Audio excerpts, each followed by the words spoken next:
Welcome to the Scoop World Order. We're going late night tonight. The camp check-in day is finally here. The players are now sequestered in the Hyatt Place. It is the longest 2 weeks of the entire year for the Buckeyes. These guys are officially in camp season. No more going home for 2 weeks. So these guys are locked in the hotel.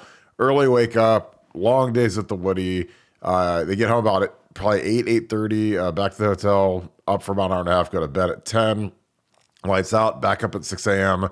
It is a really long 2 weeks, but this is where you make the team, boys. So it's going to be go through the camp schedule a little bit, go through some of the check-in photos, kind of what was going on today. Talk a little bit about what camp is like on this day. A lot of anxiety. It's it now. It's real. There's no going home. There's no going home to the comforts of your house. And once you're in that hotel, it is a long 2 weeks. But as always, we always have to be very thankful and grateful for you guys. Thank you guys for joining us. As always, again, we appreciate your support. 20,000 subscribers, not an accident. It's all thanks to you guys. If you enjoy this content, please leave us a like, click subscribe, and also click that little alert bell if you enjoy our live content and you'd like to throw those questions at us. Appreciate you guys. What's up? My man Paul is in the building. Our regulars that are in here every single show. Thank you as always. We appreciate you guys so much. Shout out where you guys are watching from as always. Really appreciate that. And I want to hear from you guys. Who do you think makes their move this week in training camp to ascend to maybe a starter role or a more prominent role? There's a lot of good candidates. Zen Mikulski, Jimmy Simmons. There's a lot of guys that are out there grinding, trying to get to those spots. George Fitzpatrick, a lot of movement at the tackle spots. Tigra, Tushkabola. There's a lot of guys that are fighting for spots. Do the safeties settle up? Is it going to be in flux going into next week? These next 2 weeks are huge for this team, and we're going to break it all down. But first, I have to bring in my good friend, Puerto Vallarta Buck, aka Nevada Buck, who is joining us from a lovely destination right now.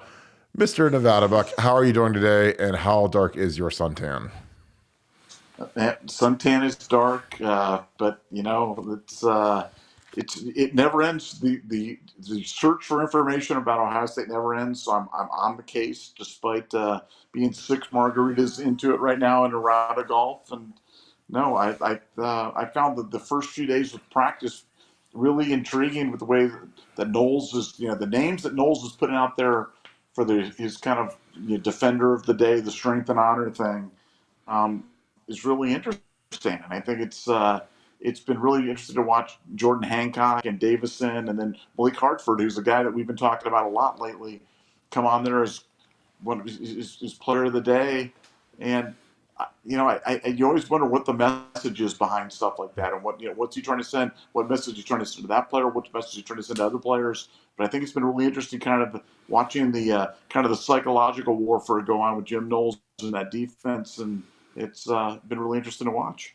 It's interesting when he names Malik Hartford the player of the day, as many true freshmen don't ever get that award. I mean, it's really hard to get that. You have to stand out above guys like JT Tuimoloau, Jack Sawyer, Tommy Eichenberg, Seal Chambers, Mike Hall, guys that might have easier matchups. I mean, frankly, Davison won it, Jordan Hancock won it. I mean, those guys have the hardest jobs on the team, those corners, because they got to go see Marvin and Emeka every day. So if they're actually getting the player of the day on for the practice player of the day on defense, they're having a big day versus guys that are going to be top 10 picks. Where it's like with Jack and JT, they were going to get some guys that haven't made a lot of starts playing tackle. So you expect them to dominate a little bit more and probably rake in these awards. But it's impressive that these corners are doing that, and I think that Malik Hartford is probably the least heralded guy out of the recruiting class that we brought in this year, and to see him, already be the first guy to get that award, it's huge. I mean, he's got to be on Black Stripe Watch. If you get an award like that, I think that the biggest thing that the coaching staff is going to really, hone in on is how many of these guys can keep that momentum going as the dog days start to stack up. These days, they're down to 1 a days now. They don't do 2 a days anymore, but these are long days. They have a morning practice, which is physical, tough, and then they get a little rest time, and then they have meetings, lifting, and then a walkthrough at night. So just because they only have one practice doesn't mean like their days are shorter. It means the days are actually longer. In the history of football, when I was at Ohio State and in the NFL, and the days we had the 1 a days, the days were actually longer because they have more meetings, more lifting, more. These walkthroughs at night are usually an hour long, at least hour 90 minutes long, and they're carted up and you're going against the defense. So it's kind of like a practice. You're just not in any pads at all, but it's full steam ahead. It's not like a little slow patsy walkthrough. Like these things they're intense and they're graded, and it's just a thing where we can get more reps without physically beating the kids up. Nevada, as we're getting into week 2 of camp, who are some guys that you're excited to watch? I think the tackle race is going to be interesting. I think that the favorite at right tackle is Zen Mikulski at this point. I talked to some people in the Woody, and he's not ready to give it up. I mean, everybody wanted to write Jimmy Simmons in ink, and he's got to work his way up the depth chart, and I think Zen, kind of took it personally when they brought him in. He's grinding right now. It's tough to block JT, but if you can hang in there against JT, then you can probably block anybody in the country. But who are you excited to hear about as we get some more intel going into week 2 of training camp? Well, you just discussed the right tackle position, but you want to see who that left tackle is going to be. Is it going to be Fryer? Is he comfortable enough at the left tackle spot to hold on to that? I don't know. That's a really open question right now. I think that you've got a number of guys behind it in terms of, Fitzpatrick. You've got Luke Montgomery, who's also been getting rave reviews. But, the tackle positions are wide open. And, the left tackle, for a lot of reasons, is kind of, one of the keys to the offensive line, as you well know. And right now, got lots of prospects, but it's going to be a wide open battle. And I'm looking forward to seeing it just because I love watching it when guys are talented, but just untested, and getting a chance to kind of see, how they're doing, how they're doing with live reps, how they do in the scrimmage situations, how well they hold up against these great defensive ends of Ohio State's. And that's how I'm going to be. I'll be watching. You're an old right tackle, so you're going to be watching the right side. I'm going to watch the left side, and we'll see what happens. We'll meet somewhere in the middle. Yeah, I just, like I said, this is where you really see who wants it. This is where the feet get a little blistered up, the knees get sore, the shoulders hurt. I mean, this is where, guys need to take care of their bodies. They need to get their rest. They need to do all they can to recover because, it gets hard. You got to go against Jack every play, JT every play. You're playing 2 of the best ends in the country. I keep saying it. By the end of the year, Jack and JT could both be first-team All Big Ten defensive ends. They're that good. So these tackles every single day, man, you're walking into a Big Ten championship kind of environment when you go to practice. And again, I love that. It makes it a lot easier to get ready to go at practice when if you don't show up with the right mindset, you can get embarrassed. And when you get embarrassed in film and Ryan Day's watching it and you're watching it as a group and you got Fry in there, screaming at you, and Brian Hartline, the O coordinator, and Joe Philbin's great. You don't want to let those guys down. And you definitely, if they point out the lowlights in the team meetings, like you don't want to be the guy that they're pointing out. And it's real easy to be that guy when you got to go against arguably the 2 best guys on the defense in Jack and JT. Those guys they're tough to handle, man. And then you got Mike Hall. It's tough.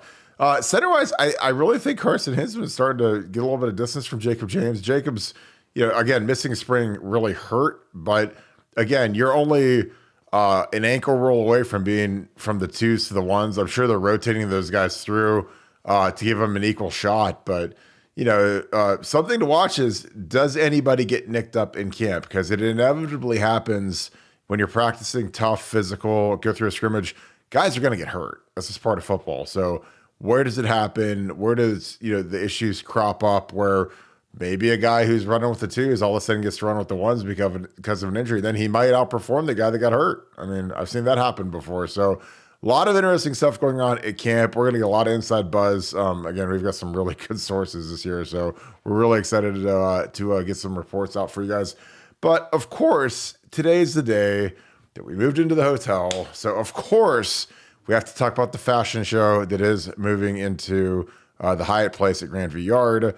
I stayed there as a coach. Unfortunately, when I was a player, we stayed it was a terrible hotel. It was right on Old River Road by that Roosters. It's demolished now, but it was a total dump. The Hyatt's actually pretty nice. So here you got G. Scott. He's got, I think that's Jesus, unless that's actually him on the thing. I don't know what that is. Reese Stockdale. Marvin's killing it with the Marvin custom-made Louis Vuitton, Givenchy, Swarovski crystal diamond sweater thing that he's got on or whatever it is. And then you got a Mecca who just has a green shirt on with a foam roller. Um, Thoughts on the fashion, Nevada? If you ever had to do this little fashion walk into the hotel that these guys get so excited for, what would you wear? Would you get dressed up? I mean, I always just wore gym shorts and a t-shirt because I wasn't really the fashion guy. But what would you do? And would you make sure that you had your little Louis Vuitton bag, or what accessories would you have if you were checking into the hotel? Well, first of all, I'd be wearing my number 74 Brooke Carton jersey for sure if I'm going in there, and I'm watching these guys going with their pictures on or wearing their gear. Seeing Mike Williams wearing the Chop Williams shirt. Um, yeah, it might just be a bridge too far for me. Maybe I'm just getting too old or something like that. But seeing all these Louis Vuitton bags and the this stuff with clearly players with apparel deals, pimping their apparel is it's college football's changed, man. It's changed so much, and I'm not sure I like it, but they certainly looked fashionable. They certainly knew that the cameras were going to be there, and they didn't disappoint. Like I'm not sure what JT has here. I think this is like a rope ladder kind of thing. Like you put it on the ground and you do like quick feet, I guess. I like the Ohio State logo, a little Polynesian print. I'm sure that uh, trademark and imaging will send these guys a cease and desist for putting this little Polynesian thing on here. Um, I love these shoes. These are my favorite shoes of all time with the blacked out logo. I actually ordered 15 pairs of these on accident about a month ago. So I literally had a giant stack of boxes from Fanatics because they had size 15s and I meant to order, I think, 5 pairs because they were literally on sale. They're like 20 bucks a pair, and I accidentally ordered 15 of them. So I have 15 pairs of these in my basement. So, but they're very comfy. I like them a lot. But JT, this is kind of the fit I'd have. I'd have like a t-shirt. I'd have a pair of shorts, little gym bag. It's kind of all I'd be rocking with. Who else we got? Carson Hinsman, everyone's favorite center. Again, I think he has, this is the newer version of the slides. Excuse me. Let me delete that. This is the newer version with the white logo. I like the blacked out logo better. He does have the socks on, so he does kind of have that, that I don't care kind of thing. 'Cause he wears socks with shower slides, which is whatever. I like that in the center. He's got the cowboy hat on because he's about to cowboy up and win the center job. What do you think of Carson's fit? I love the Bose headphones. Those are outstanding. I've got a pair of those. You digging Carson's fit for a center wearing the cowboy hat and the socks with the shower slides? I'm just trying to figure out like is that their bag? Like how long are they at the hotel for? Like they staying for like overnight or something like that? Like that doesn't seem like much gear. I mean, because Carson's a big guy, so he's got to have big clothes, right? And how is he staying the whole time with just that bag? Well, here's the thing: is like you generally have like a couple of outfits because you go to the facility every day and they do your laundry, so you don't need to pack like 14 different outfits to wear to the facility. You usually pack like two or three. I think that on the weekend after the scrimmage, they get to go home for the night, maybe for like overnight.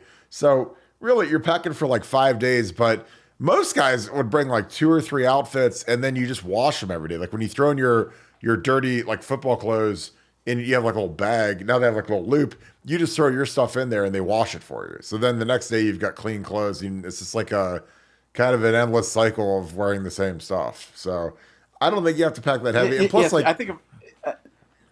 Yeah, but if I'm doing it like remember the opening scene of Titanic where they're there with all the oh giant my steamer God. trunks and stuff like that. Yeah. I Is would that that would be you? me. I'd be there.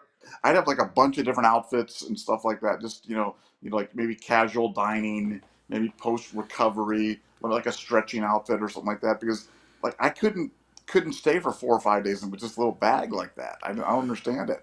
Well, you have to understand that these guys have their car literally like I'm gonna get the little highlighter out just because I gotta prove a little point here. So this is the garage all their cars are parked in. So if you have some humongous bag, you literally can just walk out to your car and go get some fresh gear if you really need it. Like you don't really need to bring in all of it, because it's just more stuff to carry, in my opinion. I mean, this is, if I was like in the Titanic, because I'm not like you, I'd be like Leonardo DiCaprio's character that was down in steerage with his like, socks, and that was all he had to change into. Appreciate you guys. Sean from Tallahassee in the building. Congrats on getting KJ Bolden. What's up, Mark, Daniel, Jim from Youngstown. You need to join Buckeye Scoop, man, because we just had a golf outing at Youngstown Country Club. It was awesome. Nicole, appreciate you guys. Says she loves the show. But yeah, and I want your comments on these fits. Rate them 1 to 10. Carson Hinsman, I'll see the deal. And who's your favorite? I know you guys are going to pick Marv because you got the thing. Here's our guy, Dave Sinigmanosin. I don't know if there's a site in the universe that talks more about this kid. I love it. It's clean. It's light. He got a bunch of NIL money, but he's not head to toe. And he's just in a Nike, cheap, not cheap, but he's not trying to be too crazy. I like this because it seems like it's more all business. Kind of like the Tony Soprano thing. It looks like velour pants and little hoodie. But what do you think? Like, this is kind of what I like. This is kind of like my camp thing. I put on a hoodie, and I would never wear sweatpants in the middle of September or August. Excuse me. I'd be in straight shorts. But Davison, again, the stock is going through the roof. I think the outfit proves he's there for business. Your thoughts, Nevada? Yeah, clearly he's a guy that's not there for the fashion show, just ready to take care of some business. And just when I look at that picture, man, he's a big dude, and that's one big corner right there. I mean, he is tall and he's long, and he's going to be a problem. He's going to be a problem for teams of the Big Ten. And I just love having those big, long, rangy athletes like that.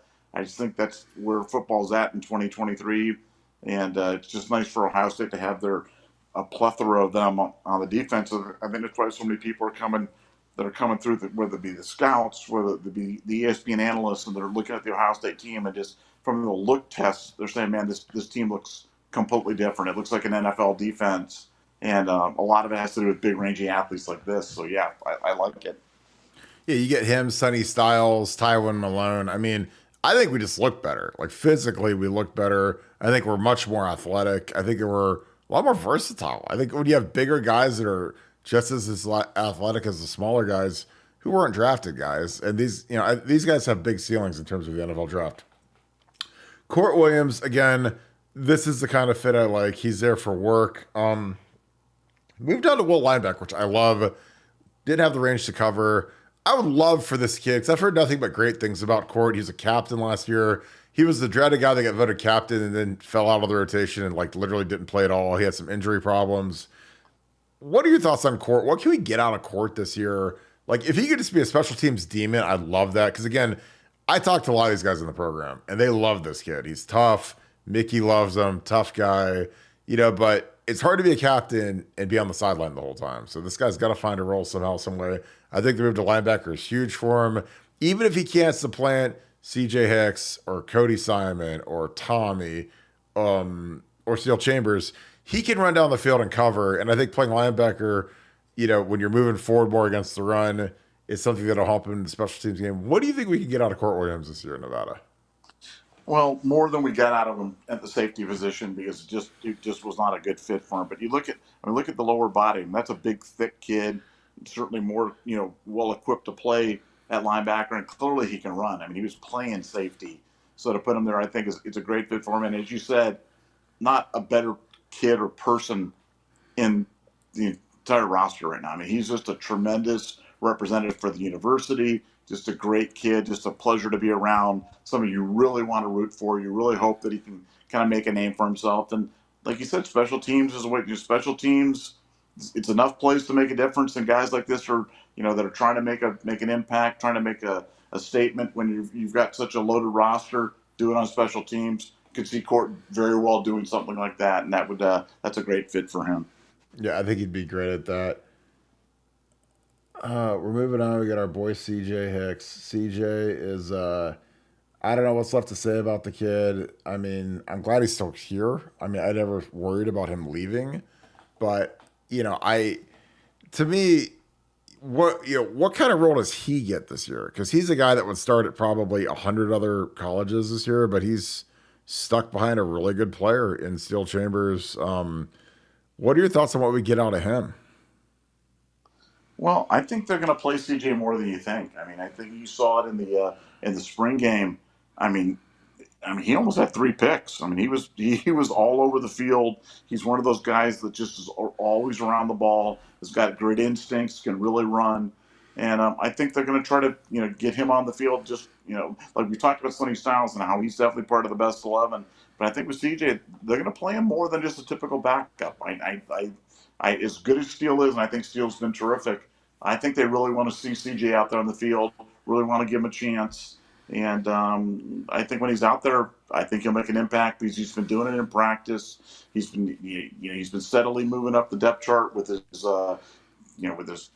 performances on the field, off the field, in the weight room. And I can't wait to see him play, for real this year because I really think he's a difference maker, and I think they know that as well. And they're going to try to see if they can take advantage of that.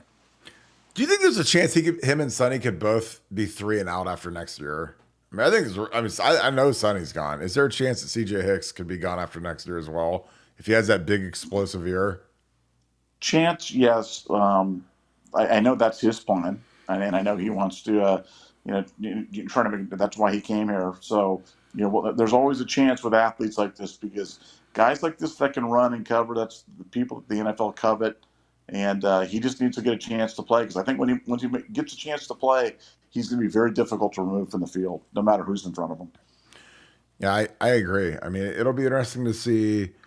Does he, I mean, I know he's at will, but what other roles do they figure out? Again, I think the Jack is dead for now. I don't think that we fit well with 3-down linemen, but could he play that? I don't know. I think he'd have been better at it than Jack Sawyer was. I don't think that's not his skill. His skill isn't to read and react and play like a 260-pound linebacker. Like that position's made for like a 235-pound guy that's linebacker-ish, but he's not quite big enough to play D-end and can flow. And that's what CJ is. I think he'd have been a much better fit than Jack was, but he wasn't ready to go last year. Jaden Ballard, aggressive with the fit. He's got it's like the ode to killers because he's got Freddy Krueger on the one arm. He's got Ghostface from Scream on the other arm. He's got Michael Myers on his chest. He's got the Louis Vuitton like little baby purse. He's got the I don't know what are those? I don't know, towels and stuff. So, what do you think of the fit? The serial killer thing? Who's the best serial killer of all time? Or the best killer from these horror movies? I'd probably go Freddy Krueger. I think Freddy Krueger is the best, but that's just me. Thoughts, Nevada, on the fit? Also, thoughts on who's the top killer from the horror movies out of these three? Yeah, I'm a Michael Myers guy myself. He's been through a lot and just keeps on ticking, man. I just wondered, like with this, when you see like little bags like this, what if somebody brought something and they had like a dog or something like that? Could you like bring something, like bring a pet? Has anybody ever brought a pet as part of this thing? Because that looks. Dewan brought a turtle one year, I think. But you can't bring a pet that like you have to actually let outside and stuff. You can probably bring like a cat if you bring a cat box, but like obviously you can't bring a dog because these guys leave at 7 a.m. They don't get home until 8:30 at night. So it would almost be like cruel to bring a dog, but you could probably bring a pet. But yeah, like he's got the fit going. Again, I said Freddy Krueger, but I like when guys kind of wear like funny stuff like this because I think this is kind of like, I mean, there's some people that are really into serial killers or in horror movies. So, but I like the fit. It's good. What do you expect from Jaden this year? Because Jaden to me is the most polarizing guy on the entire roster because he's got first round talent, but the coaches don't trust him at all. I mean, like I said, when Marvin got hurt, he didn't play a snap. I was like, oh, it's Jaden's time to shine. And he was standing there watching, waving the towel the whole time. But what do you think we could get out of Jaden? It's kind of do or die at this point because when you've got Tate and Ennis behind you, Noah Rogers, like, it's go time. Or these guys are going to take your spot. But what do you expect out of Jaden this year? I mean, Jaden's big speed. I mean, big speed. And, they've got to find a place for him on the field. And if not, you always hate to talk about the dreaded transfer, but he'd be a classic case of a kid that if he didn't get the chance, he'd go transfer somewhere and then win the Bolitnikoff there or something like that. And we like, wow, that Jaden Ballard is pretty good. But just a tremendous talent.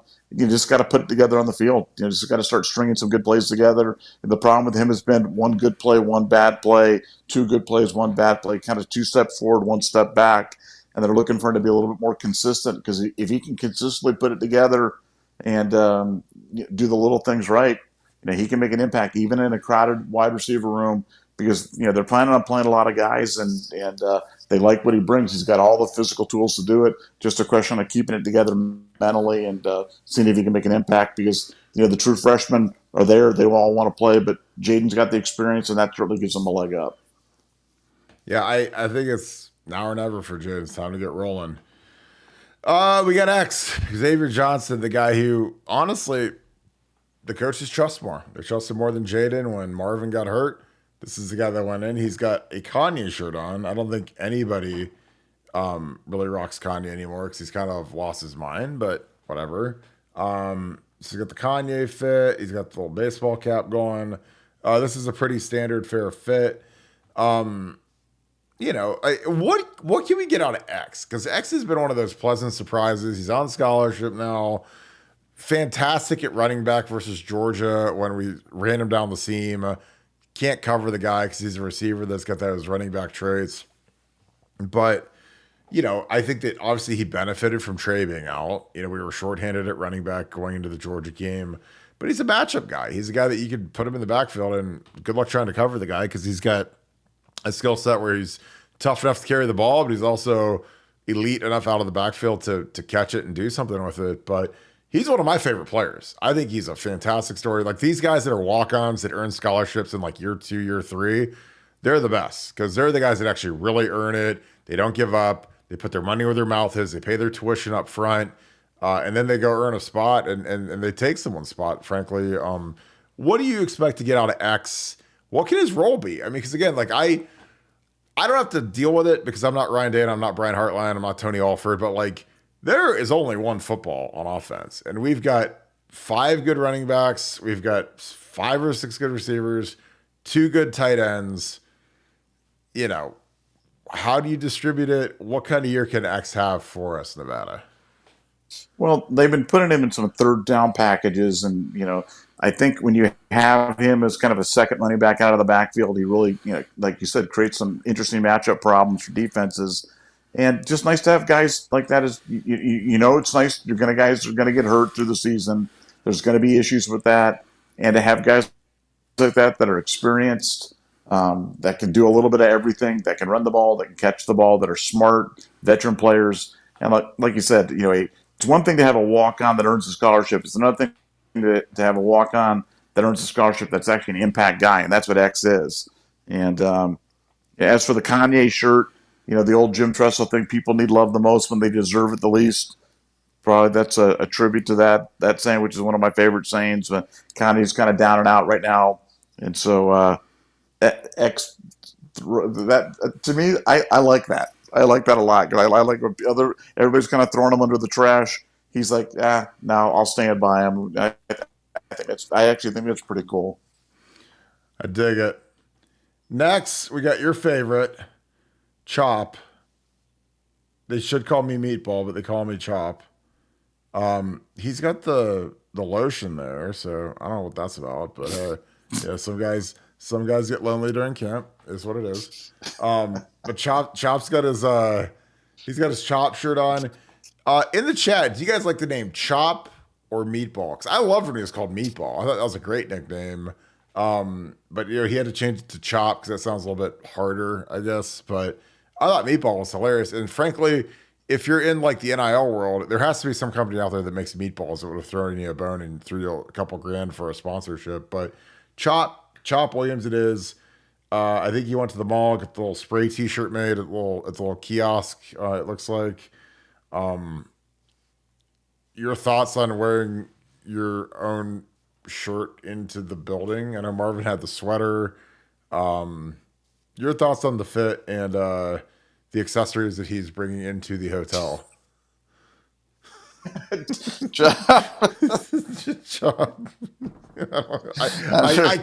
can't. I'm sorry, guys. I can't. Like, I mean, it's late.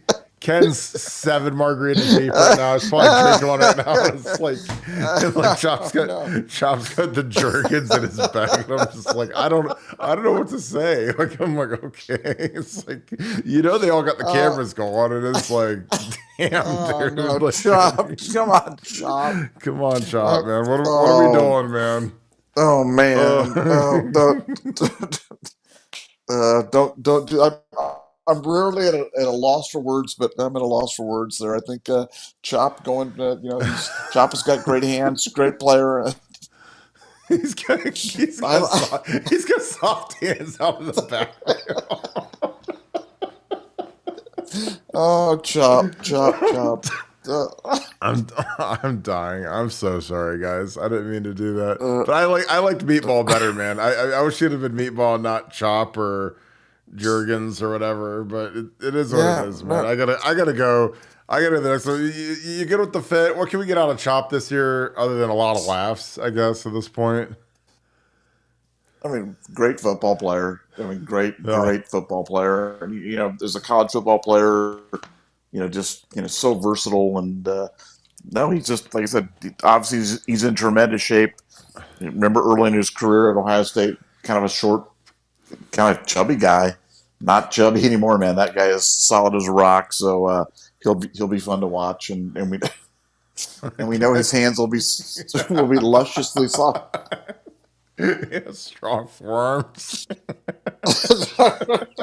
Oh God. I can't. I'm sorry, guys. Let's I go on to apologize, man. I I apologize. apologize. YouTube, do not demonetize us, please. All right. We got Donnie Jackson. We got Jacob James. Jacob is looking every bit of the redheaded guy that he is.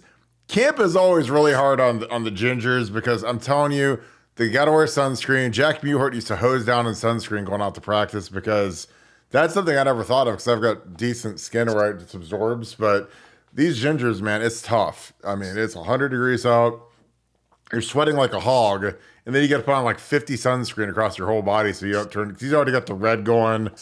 But this is standard, like kind of lineman fare. The hoodie, the mesh shorts. I usually don't wear socks with my slides, but whatever. I mean, I don't really care. But it's just one less thing to worry about. But Donnie looks big and ready to go, and I think he should play left tackle. He probably won't.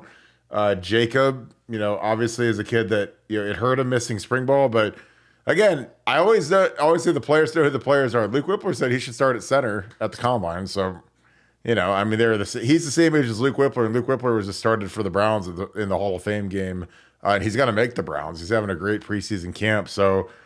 He was tight with Luke. Luke's playing in the NFL. Luke knows what a good center looks like. He was a great center. And he thinks Jacob James is a guy. So it'll be interesting to see him and Carson battle it out. I think it's better when you get two guys that are closer to even and they're competing. And obviously, Donnie's a guy. He's out after this year. He could be the best guard in America. I think he should be playing left tackle, but I digress. I know he really wants to play left guard, which is why he's still playing left guard, not at left tackle. So what do you think the ceiling is for Donnie? Can he make first team All American this year? Is he a first round, second roundish type pick? Probably late first, early second. It's hard to be a guard and go first round unless you're just, out of this world, which he could be.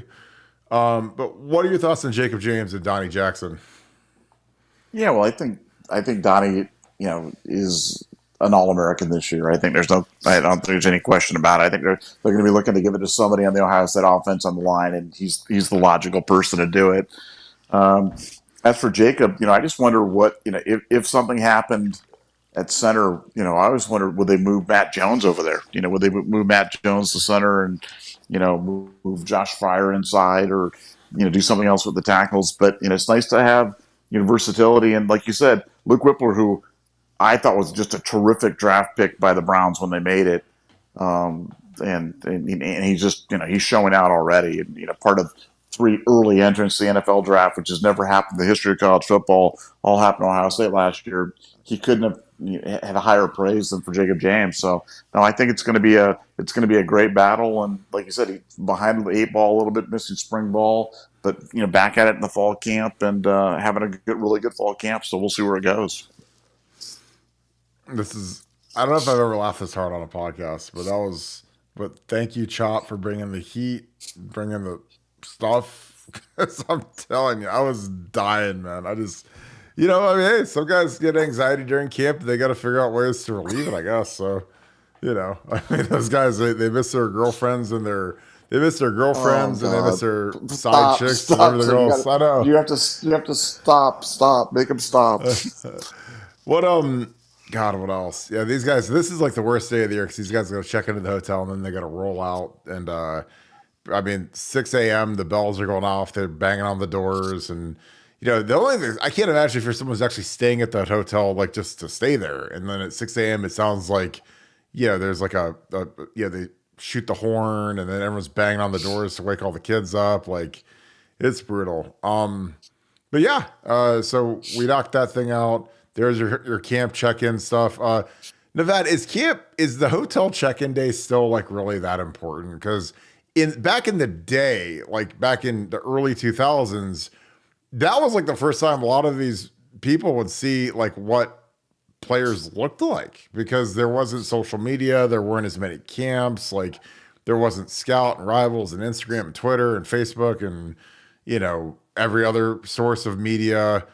Now it's like I don't know. Like back in the day, that was a huge day because you're like, wow, that's what that kid looks like, and whoa, he's bigger than I thought, or smaller than I thought, or whatever. Is it still a thing anymore?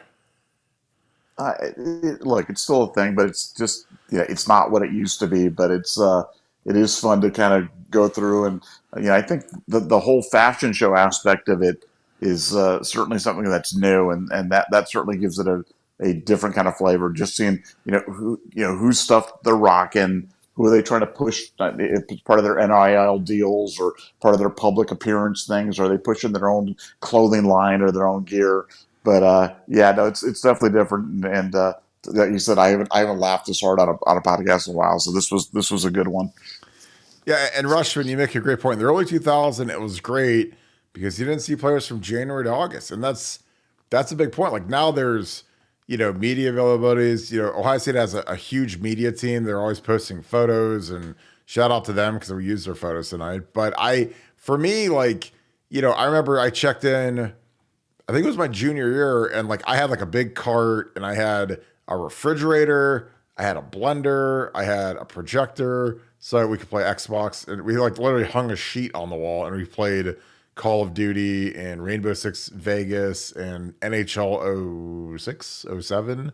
And like that's what we did at night. Is like we had this big projector, and we'd watch a movie because we had a DVD player. So but now, I mean, these guys aren't in the hotel nearly as much as we used to be. Because, like, we used to be in the hotel in the middle of the day because they'd have buses running to the hotel. The hotel's closer to the Woody than this hotel is. And so we spent a lot more time there. Now, these guys, they don't get back till 8:30. And in the middle of the day, when we used to have to take the shuttle over to the hotel to sleep, they just stay at the Woody. And they put little inflatable mattresses on the ground like they're refugees. And they just lay there for an hour and a half or whatever when they have some downtime. So, but yeah, it's interesting to see the evolution of a lot of things. Like I think a lot of things have changed with the advent of media and more coverage. Like there's less mystery around players, and but it's still fun to see how these guys kind of check in, do their thing, whatever. But yeah, it's different now, man. Because for one, the Hyatt's much nicer than University Plaza, or that's the name of the hotel we used to stay at, which has been since blown up, thank God.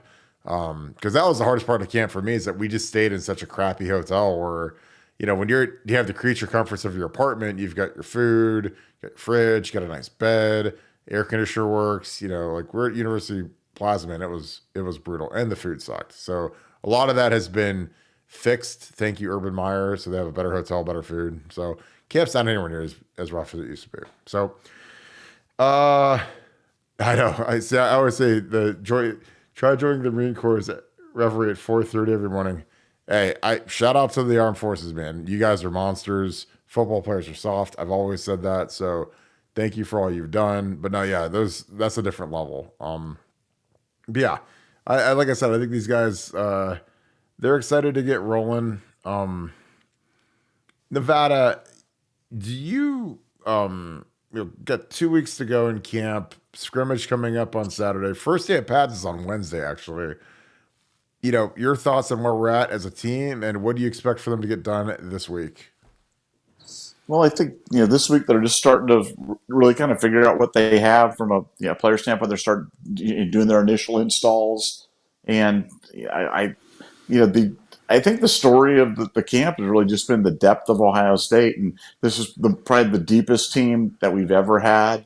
It's enabled us to do things we talked about it last night. Enable us to run almost two fields, get twice as many reps, up the operational tempo, And I think Ryan Day is going to have a much better idea of what he has more so than any other time, before, maybe any other time in Ohio State history, due to that. And, that's a Joe Philbin NFL type of install. And I think it's going to pay huge dividends for Ohio State. I think for Ohio State, it's going to get out of the gate really, really fast because I think Ryan Day is going to have a much better handle on what kind of horses he has. And he's got a lot of resources at his disposal and that are all going to be on display this fall. I don't think people realize the kind of impact that Joe Philbin's having in the Woody Hayes right now. This is a guy that won a Super Bowl as a coordinator, coached Aaron Rodgers. Last year at this time, folks, he was coaching Tyron Smith and Zach Martin, who are both first ballot Hall of Famers in the NFL. I mean, when you need someone to coach your tackles, the guy that was coaching Tyron Smith, and he's been a line coach for 30 years. Back in the day when I was coming through Ohio State as a young guy, there was always this talk about the Iowa method of making offensive linemen. Because we used to have big fat guys on our O-line that were unsightly and 350 pounds and slow and whatever. And they're like, why don't you do the Iowa method where you take a tight end and you build him up, and you take a guy that's 260 and you turn him into 305 and he's athletic and he's lean. Well, the O-line coach at Iowa then was Joe Philbin. So, he coached Robert Gallery, who was the second overall pick, won the Outland. So he's been around the block for a while. He's head coach with the Dolphins, but, Coach Jake Long, who was a Pro Bowler while he was there in Miami. But this is a guy that is really helping develop our offensive line right now. And I don't think people realize how much of an impact he has, because I was scared to death when Kevin Wilson left that the O-line was going to have a precipitous drop-off, because we've always kind of had, like two line coaches for the last, since Wilson got there to work with Stud, and then he stayed on to work with Fry. And then you lose him, and Keenan Bailey comes in, and Keenan Bailey doesn't know anything about the offensive line. But then you bring in Joe Philbin, who's a fantastic line coach. So I don't think people realize the impact that Joe Philbin's having inside that building, working with these tackles. Because, again, I'm one of these young tackles, man. I am glued to Joe Philbin and learning all of the intricacies of playing offensive line and offensive tackle, because that guy is really good at what he does. I've listened to his clinic talks. I mean, he's good. So any final thoughts about it? And we'll wrap this thing up. Appreciate you guys tuning in tonight. Now, just whenever I see these walk-in pictures, I think of the famous Dane Sanzenbacher check-in picture right there, when Dane looked like some little kid out there in the little shorts kind of walking in. And boy, he turned out to be a heck of a player. But that was my all-time favorite walk-in picture, little Dane Sanzenbacher. Yeah, I don't think it ever used to be like a fashion show back in the day. Maybe it was, and I just missed the notice on it. But I was literally, I was always just shorts and a t-shirt and walk into the building, and it was kind of like checking yourself into like prison, basically. Because you're just like, here we go, we got 2 weeks of camp and bad food 2 days, fighting every day, body's about to hurt, conditioning tests. Because back in the day, camp check-in used to be the first thing you did, and then we had paperwork all day and stuff for the NCAA. And then that next morning, we had to run the conditioning test. They don't do that anymore. But so when we were checking in, man, we knew that conditioning test was looming large, in 18 hours or so. So nobody was ever in a good mood to check in, because you were going to get up at 6 a.m. and be at Ohio Stadium running 20 half-gassers, which was terrible. So, but that's different now. So, well, we'll wrap this thing. It is a little bit late, but we appreciate you guys tuning in. As always, thank you guys. You guys are the best. Appreciate our regulars. Appreciate to see you, Paul, Rushman, Daniel, all you guys that are in here. As always, love you guys. Appreciate all you guys do for tuning in, checking out our content. If you guys are members of BuckeyesScoop.com, put a little thumbs up in the comments. We appreciate you guys getting a ton of new subscribers. So thank you, all of you, for spreading the good word. The number one companion for your college football season needs to be BuckeyesScoop.com. Again, it's just like peanut butter and chocolate mixed together. It's about as good as it gets, and people love it. We are talking football nonstop, and we talk about a ton of other stuff too. So it's really interesting, really great crowd, huge, clean board, very, very heavily moderated, very, very well done. Shout out to all the members of BuckeyesScoop.com. You guys make it a joy to come to work every single day. That being said, as always, if you enjoy this content, please leave us a like. Those are a huge help for us. Click subscribe, send this video to your friends, your family, all your favorite college football fans, especially your big Buckeye fans. And also click that little dinner bell, and you guys will get an alert when we go live like we did tonight. So I have a couple hundred of you guys on here. Then this was unscheduled, so we appreciate you guys so much. And as always, shout out where you guys are from. Love reading where you guys are watching from. I saw Kentucky. I see New Albany. See a ton of places in Ohio. So as always, Youngstown, stand up as always. Appreciate you guys. That being said, thank you so much, Buckeye Nation. And thank you, Scoop family. We're going to go at it again tomorrow. We'll have some updates from practice. We're going to have some good stuff for you. So we appreciate you guys. Thank you so much. Go Bucks.